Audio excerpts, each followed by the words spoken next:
नमस्कार दोस्तों, ocean network में आपका स्वागत है। आज बात करेंगे महाराष्ट्र की, और महाराष्ट्र पर बात करने के लिए मेरे साथ जुड़ रहे हैं वहाँ के बहुत ही सीनियर जर्नलिस्ट अश्विन अघोर जी। पहले भी हमारे साथ जुड़ चुके हैं। अश्विन जी, बहुत स्वागत है। नमस्कार अश्विन जी। कई इधर चर्चाएं हुई हैं, कई बयान आए हैं।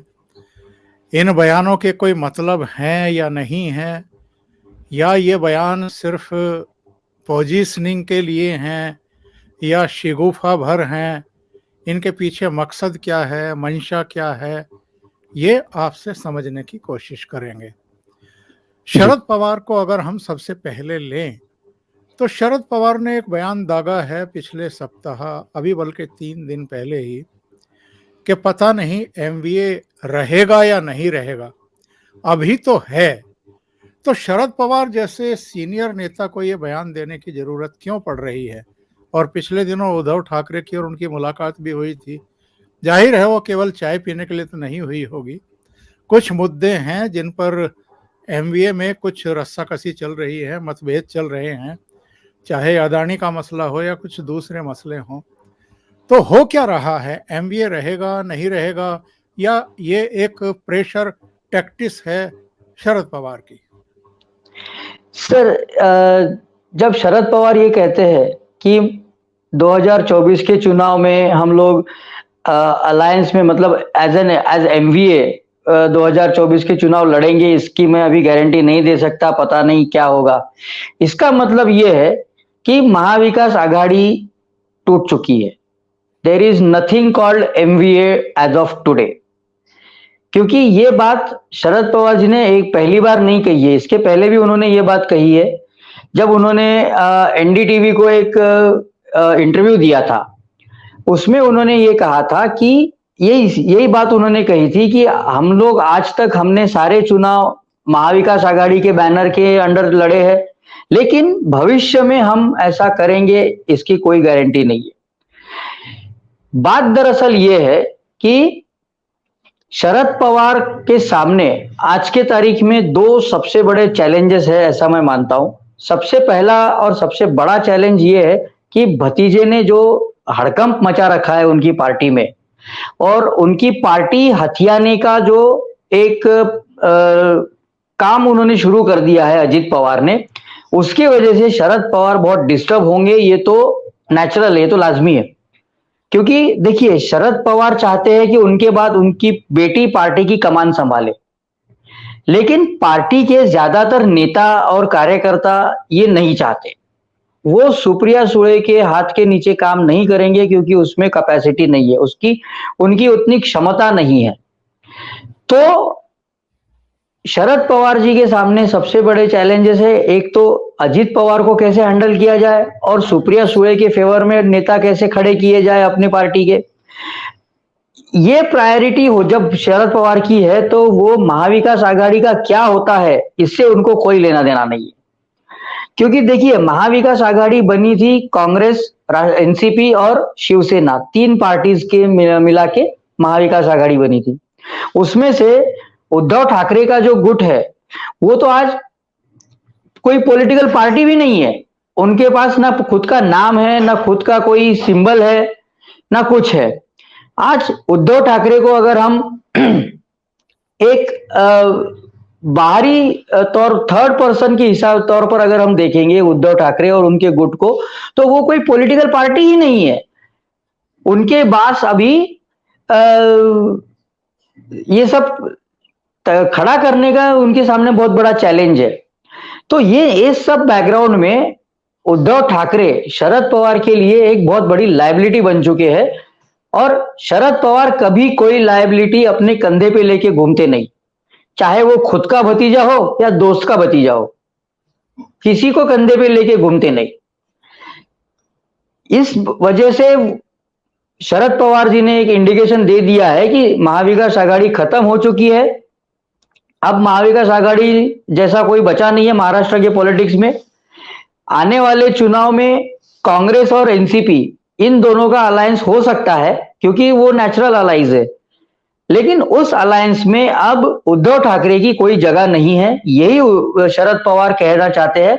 और उन्होंने साफ कह दिया है, अगर हम उनकी हिस्ट्री देखें, पॉलिटिकल उनका जो पॉलिटिक्स जिस तरह से रहा है, वो अगर हम पूरा देखें तो उनके बात का मतलब ये है कि महाविकास आघाड़ी टूट चुकी है। वहां पे अब महाराष्ट्र में महाविकास आघाड़ी जैसा कुछ भी नहीं है। आने वाले चुनाव में एनसीपी अपना खुद का देखेगी, कांग्रेस अपना खुद का देखेगी, और उद्धव ठाकरे को जो करना है वो उद्धव ठाकरे करेंगे। ये उसका मतलब है कि महाविकास आघाड़ी खत्म हो चुकी है। आप बहुत बड़ी बात कह रहे हैं अश्विन जी। और शरद पवार ने यह भी कहा था कि कौन कितनी सीटों पर लड़ेगा अभी ये भी देखना है। तो शरद पवार ये कह रहे हैं कि अगर उद्धव ठाकरे और कांग्रेस ये सब मिल करके, क्योंकि इधर हम ये भी देख रहे हैं ना कि शिवसेना और कांग्रेस के बीच में कुछ ज्यादा खिचड़ी पक रही है। संजय राउत जाकर के राहुल गांधी से मिलते हैं दिल्ली में, फिर राहुल गांधी उद्धव ठाकरे से मिलने के लिए केसी वेणुगोपाल को भेजते हैं। फिर कहा जाता है कि उद्धव ठाकरे खुद भी दिल्ली जाकर के सोनिया गांधी और राहुल गांधी से मिलेंगे और फिर वो मातोश्री आएंगे। तो ये जो शिवसेना और कांग्रेस के बीच चल रहा है, क्या इससे भी शरद पवार कुपित हैं? और कहीं उनको आशंका है कि 2024 के जब लोकसभा चुनाव आए तो ये जो शिवसेना का शिफ्ट है, हालांकि उनकी बहुत बड़ी मजबूरी है, उनके घर में कुछ बचा नहीं है, ज़्यादातर तो लुट चुका है, तो हो सकता है वो कांग्रेस की गोद में बैठना चाह रहे हों। तो कहीं पवार को ये लग रहा है कि 2024 में कांग्रेस और बची खुची उद्धव ठाकरे की शिवसेना उन पर हावी होने की कोशिश करेंगे सीट बंटवारे को लेकर के? नहीं, देखिए, जैसा आपने कहा कि उद्धव ठाकरे और कांग्रेस के बीच में कुछ खिचड़ी पक रही है, मैं उसको इस तरह से देखता हूं कि आज के तारीख में कांग्रेस को शिवसेना की जरूरत नहीं है। शिवसेना मतलब उद्धव ठाकरे को कांग्रेस की जरूरत है। महाराष्ट्र के पॉलिटिक्स में अगर उद्धव ठाकरे और उनके गुट को रिलेवेंट रहना है, जिंदा रहना है, तो उनको किसी ना किसी की बैसाखी लेके चलना है, या वो कांग्रेस हो या एनसीपी हो। क्योंकि भाजपा के साथ तो अब वापस जा नहीं सकते, क्योंकि भाजपा उनको अपने साथ लेगी ही नहीं। और उद्धव ठाकरे की खुद की इतनी क्षमता नहीं है कि वो खुद के दम पर एक पार्टी खड़ी करे और उसको 50 या 55 या 60 विधायक उसके चुन के लाए। तो उद्धव ठाकरे का ये देखिए, जैसा ये केसी वेणुगोपाल मुंबई आए, उद्धव ठाकरे से मिले, उसके पीछे जो है वो थोड़ा हम समझ ले तो बढ़िया बेहतर रहेगा। जी जी। वो जो विजिट थी केसी वेणुगोपाल की, जो विजिट थी मुंबई की, उसके पीछे बैकग्राउंडर है उद्धव ठाकरे की मालेगांव में जो जनसभा हुई थी वो। उस जनसभा में मालेगांव में उद्धव ठाकरे ने एक बात कही थी कि वीर सावरकर का जो भी अपमान करेगा हम वो सहन नहीं करेंगे, वो हमारे लिए भगवान है, और चाहे जो भी हो उसका कोई अपमान करेगा तो हम उसको मुंह तोड़ जवाब देंगे। अब इसका रेफरेंस था राहुल गांधी। राहुल गांधी, जैसा कि हम सब जानते हैं, जहां मौका मिलता है वीर सावरकर को क्रिटिसाइज करने के से चूकते नहीं है, उनको गाली देने से चूकते नहीं है, जो मन में आया वो बोल देते हैं बिना सबूत के। और उद्धव ठाकरे जब तक भाजपा के साथ थे तब तक उनको एकदम ऐसा लगता था कि वीर सावरकर का अगर कोई भक्त है तो सबसे बड़ा मैं ही हूं, मुझसे बड़ा वीर सावरकर का भक्त कोई हो नहीं सकता। तब उन्होंने राहुल गांधी के बारे में भी ये कहा है कि वो वीर सावरकर की आलोचना करते हैं, उनको क्रिटिसाइज करते हैं, उनको भरे चौक में चप्पल से मारना चाहिए। लेकिन जब से वो महाविकास आघाड़ी में गए, कांग्रेस उनके अलाइज बन गए, तब से उनको वीर सावरकर का अपमान ना सुनाई देने लग देता था, ना दिखाई देता था, ना उस पर कुछ वो बोलते थे। आज नौबत ये आ गई है कि अगर वो वीर सावरकर का नाम नहीं लेंगे, उनके पैरवी नहीं करेंगे, तो उनको कोई पूछने वाला नहीं है। क्योंकि उनका जो पूरा हिंदुत्व का पॉलिटिक्स था वो उन्होंने खत्म कर दिया, सेक्युलरिज्म की तरफ चले गए। और ऐसे सिचुएशन में उन्होंने मालेगांव की सभा में राहुल गांधी तक को चुनौती दे डाली। ये उन्होंने बहुत बड़ी गलती की, क्योंकि देखिए, जिसके सहारे आप चलना चाहते हैं वो सहारा कभी काटना नहीं चाहिए। मतलब जिस बैसाखी को लेके आप चल रहे हो उस बैसाखी को अगर काट दोगे या फेंक दोगे तो कैसे चलेगा। वो डैमेज कंट्रोल करने के लिए संजय राउत दिल्ली गए, राहुल गांधी से मिले, उनसे बात की। उसके बाद आपको याद होगा शरद पवार भी गए थे दिल्ली, वो भी राहुल गांधी से मिले। बाहर आके उन्होंने ये भी कहा कि नहीं नहीं, आज के बाद ना राहुल गांधी वीर सावरकर को क्रिटिसाइज करेंगे और ना कांग्रेस का कोई नेता करेगा। लेकिन ऐसा कुछ हुआ नहीं। दूसरे तीसरे दिन राहुल गांधी वापस अपने बैक टू स्क्वायर वन आ गए और उन्होंने आलोचना शुरू कर दी। संजय राउत ने यह बोल दिया कि अब उद्धव जी नाराज हो गए, राहुल गांधी ने जो आलोचना की, तो उनको मनाने के लिए राहुल गांधी मातोश्री आने वाले हैं। और जिस दिन संजय राउत ने यह स्टेटमेंट किया था उसी दिन मैंने वीडियो भी किया था कि ये ऐसा नहीं होगा, राहुल गांधी मातोश्री नहीं आएंगे। क्योंकि उद्धव ठाकरे की नाराजगी से राहुल गांधी को कोई लेना देना नहीं है। वो नाराज रहे या खुश रहे, कुछ भी रहे, वो राहुल गांधी को उसका फर्क नहीं पड़ता, कांग्रेस को उससे कोई फर्क नहीं पड़ता। अरे जो आदमी राजस्थान में अपनी पार्टी बचाने के लिए जा नहीं सकता है, सचिन पायलट से बात नहीं कर सकता, वो उद्धव ठाकरे से क्या बात करेगा। उन्होंने भेजा किसको, केसी वेणुगोपाल को। अब केसी वेणुगोपाल की क्या वजन है पार्टी में, केसी वेणुगोपाल की बात को क्या कितना वैल्यू देते हैं कांग्रेस में। ऐसे नेता को भेजकर वो भी बाहर आके क्या बोलते हैं कि उद्धव जी दिल्ली आएंगे, मैडम सोनिया से मिलेंगे, फिर उसके बाद हम सोचेंगे कि राहुल गांधी मुंबई आके इनसे मिलेंगे या नहीं मिलेंगे। मतलब उन्होंने साफ तौर पे बता दिया कांग्रेस ने कि आपको अगर चलना है तो हमारी टर्म्स पे चलना पड़ेगा, हम आपके टर्म्स पे नहीं चलेंगे। सावरकर के लिए जो हमारा स्टैंड है, कांग्रेस पार्टी का जो विचार है, कांग्रेस पार्टी की जो पॉलिसी है वीर सावरकर को लेके, हम उसको बदलेंगे नहीं, हम उसको छोड़ेंगे नहीं। आपको अगर पसंद है तो आप हमारे साथ रहिए, नहीं तो आप जाइए। इतना सब कुछ होने के बाद भी उद्धव ठाकरे आज कांग्रेस का दामन छोड़ने को तैयार नहीं है, क्योंकि वो जानते हैं कि यदि मैंने ये छोड़ दिया तो मेरा पॉलिटिक्स खत्म, मेरे को महाराष्ट्र में पूछने वाला कोई नहीं, मेरी पार्टी जो भी होगी वो खड़ी नहीं हो सकती राजनीति में। इसलिए उद्धव ठाकरे कांग्रेस के पीछे पड़े हैं। कांग्रेस मतलब देखिए कैसा है, आज जरूरत उद्धव ठाकरे को है, कांग्रेस को नहीं है। उद्धव ठाकरे चले भी जाते हैं तो कांग्रेस और एनसीपी वापस अलायंस में आएंगी और जितनी सीटें उनको मिलेगी उतनी सीटों पे वो जैसा पहले भी चल रहा था महाराष्ट्र में वैसा आगे भी चलता रहेगा। अब उद्धव ठाकरे राजनीति में रहते हैं या राजनीति से बाहर फेंक दिए जाते हैं या उनकी राजनीति खत्म हो जाती है, इससे ना शरद पवार को कुछ लेना देना है, ना सोनिया गांधी या राहुल गांधी को। तो ये जो खिचड़ी पक रही है ऐसा अब दिखता है या हम सोचते हैं, वैसा एक्चुअली नहीं है। वो राहुल गांधी उद्धव ठाकरे ही जा जाके कांग्रेस को मना रहे कि मेरे को साथ में रखो, मेरे को साथ में रखो। अगर मेरे को कम से कम बस में चढ़ा तो लो, बैठने के लिए सीट नहीं दे सकती तो ठीक है, खड़ा तो ले दो मेरे को बस में। ये ये सिचुएशन तक आज उद्धव ठाकरे आ गए हैं। और कुछ भी करके मुझे पॉलिटिक्स में रिलेवेंट रहना है और मेरे बेटे का करियर मुझे सेट करना है, ये सोच के वो कांग्रेस का जो भी है वो कांग्रेस के साथ दामन पकड़ के चल रहे, कांग्रेस को छोड़ नहीं रहे। ये कुल मिला के इसका सबका ये है।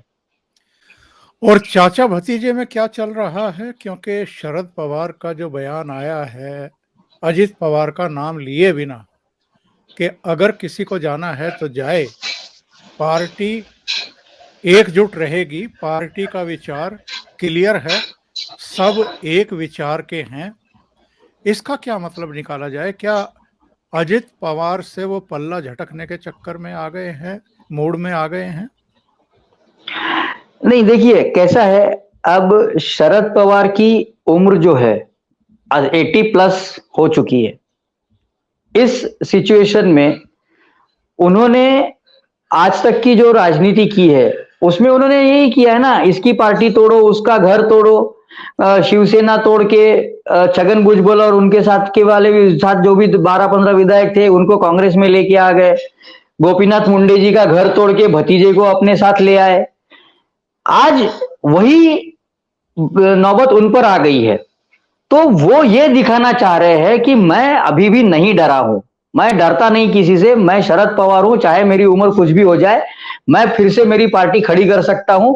अजित पवार वगैरह जो भी है मुझे डरा नहीं सकते, ये कल के बच्चे, ये मुझे क्या डराएंगे।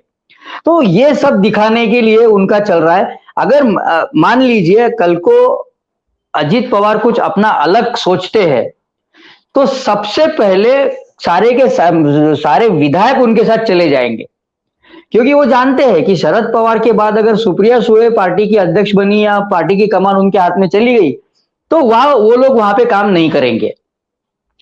और अजित पवार का मैं जहां तक समझता हूं, अजित पवार जो कर रहे हैं वो एकनाथ शिंदे ने जो किया वही कर रहे हैं। उनको पार्टी पे कब्जा चाहिए, उनको चीफ मिनिस्टर बनने की उनकी एम्बिशन है। सभी किसी भी राजनेता की ये होगी। कोई भी ये नहीं कहेगा कि मुझे चीफ मिनिस्टर नहीं बनना है। अगर कोई पत्रकार आके आपसे सवाल पूछे कि क्या आप सीएम बनना चाहते हैं, तो कौन सा राजनेता होगा जो बोलेगा कि नहीं नहीं नहीं मैं सीएम नहीं बनना चाहता। सभी की एम्बिशन होती है सीएम बनने की, पीएम बनने की, मिनिस्टर बनने की, तो उसमें कोई गलत बात नहीं है। लेकिन आज अजित पवार की सिचुएशन ये नहीं है कि वो अपने दम पे या अपने टर्म्स पे किसी के साथ जाकर के चीफ मिनिस्टर बन जाए। उसके लिए उनको एक पार्टी उनके हाथ में चाहिए जिसके कम से कम 50-55 विधायक हो या उससे ज्यादा भी हो। तो ऐसा तो तभी हो सकता है कि जब राष्ट्रवादी एनसीपी उनके कब्जे में आ जाए, वो एनसीपी की कमान उनके हाथ में आ जाए। तो अजित पवार का प्राइमरी गोल ये है कि वो पार्टी पे पूरा कब्जा कर ले, पार्टी अपने कंट्रोल में ले ले, फिर उसके बाद उसके भरोसे पर किसी के साथ निगोशिएशंस करके कुछ अगर चीफ मिनिस्टरशिप मिलता है तो उसके लिए वो कोशिश करेंगे। लेकिन फिलहाल जो महाराष्ट्र में पॉलिटिकल सिचुएशन है उसको देखते हुए अजित पवार की ये इच्छा पूरी होगी ऐसा मुझे नहीं लगता, क्योंकि एकनाथ शिंदे और देवेंद्र फडणवीस के रहते उनको चीफ मिनिस्टर तो कोई बनाने वाला नहीं है। 2024 के बाद क्या स्थिति बनती है, किसको कितनी सीटें मिलती है, किसका क्या टैली होता है, उस पर यह सब निर्भर करेगा। लेकिन उस सिचुएशन में भी मुझे नहीं लगता कि कांग्रेस और एनसीपी दोनों मिला के 145 के ऊपर विधायक चुन के आएंगे और उनकी सरकार बनेगी। ऐसा मुझे ऑनेस्टली ऐसा नहीं लगता, क्योंकि जो जिस तरह से बंदरवाट हो रही है, सीट शेयरिंग का इश्यू आएगा, उसके बाद किसको कितनी जगह कितनी सीटों पे कौन कंटेस्ट करेगा, उसमें से कितने चुन के आएंगे, ये देखना भी बहुत जरूरी होगा। तो ये सिचुएशन में 2024 में भी अजित पवार अपने दम पे या अपने कांग्रेस के साथ जाकर के या किसी और के साथ जाकर के चीफ मिनिस्टर बने, ये मुझे अभी तो पॉसिबल नहीं लगता, अनलेस देवेंद्र फडणवीस और एकनाथ शिंदे के साथ मिलके वो कुछ सेटलमेंट करे तो। अदरवाइज उनका चीफ मिनिस्टर बनने का कोई चांस मुझे तो अभी नजर नहीं आ रहा है। दूसरे मैं ये जानना चाहूंगा कि संजय राउत के जो बयान आ रहे हैं कि एमवीए तो बिल्कुल पर्वत की तरह मजबूत है और हम साझा रैलियां जो हैं वो पूरे महाराष्ट्र में करने जा रहे हैं।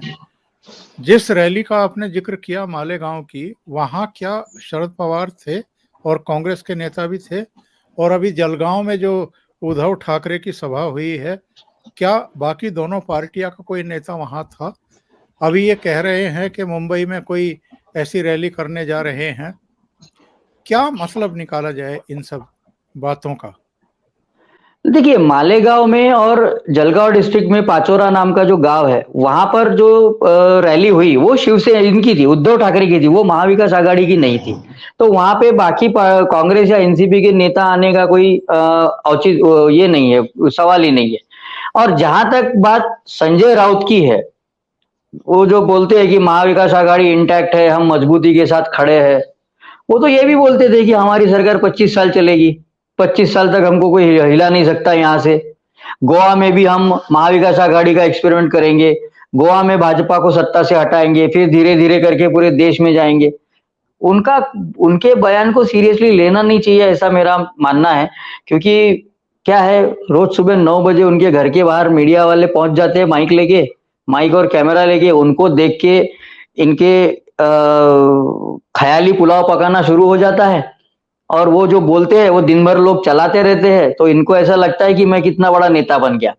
लेकिन आज तक संजय राउत ने जो भी बोला है वो कुछ भी सही नहीं हुआ है।